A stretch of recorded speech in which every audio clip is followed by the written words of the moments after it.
अस्सलाम वालेकुम दोस्तों, उम्मीद करता हूँ खैरियत से होंगे। अच्छा जी, आज हम आपको बिहारी कबाब पिज़्ज़े की कटिंग का तरीका बताएंगे। किस तरह जो है हम लोग पिज़्ज़े की कटिंग करते हैं, कितने स्लाइसेस करते हैं, तो लाइव करके आपको दिखाएंगे। ये मेरे पास पिज़्ज़ा रेडी हो चुके हैं, लोग देख सकते हैं। यहाँ पर ओवन से बाहर आ रहा है माशाल्लाह, बहुत ही अच्छी लुक है पिज़्ज़े की।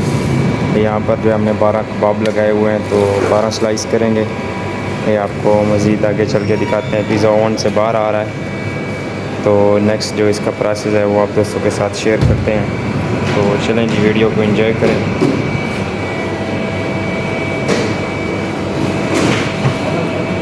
चलो जी दोस्तों, ये पिज़्ज़ा है मेरे पास।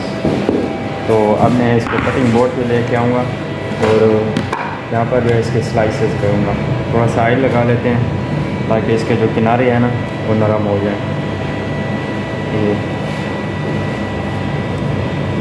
अब इसको जो है मैं पैन से बाहर लेके आऊँगा पिज़्ज़े को, और आपको दिखाता हूँ कि कितने स्लाइसेस किए जाते हैं अक्सर पिज़्ज़े के।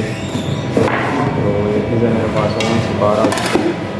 अब जो है मैं इसके स्लाइस करूँगा। ये जी 1 स्लाइसेस, 2 स्लाइसेस हो गए, 3 स्लाइसेस हो गए, 4 हो गए, 5 हो गए और साथ में 6 स्लाइसेस हो गए। अब जो है मैं आपको थोड़ा सा देख करके दिखाता हूँ कि पिज़्ज़ा कितना चीज़ी बनाया हुआ है हमने। बस करीब लेकर इसको, ये माशाल्लाह माशाल्लाह। तो अब जो है मैं इसके ऊपर सॉस करूँगा।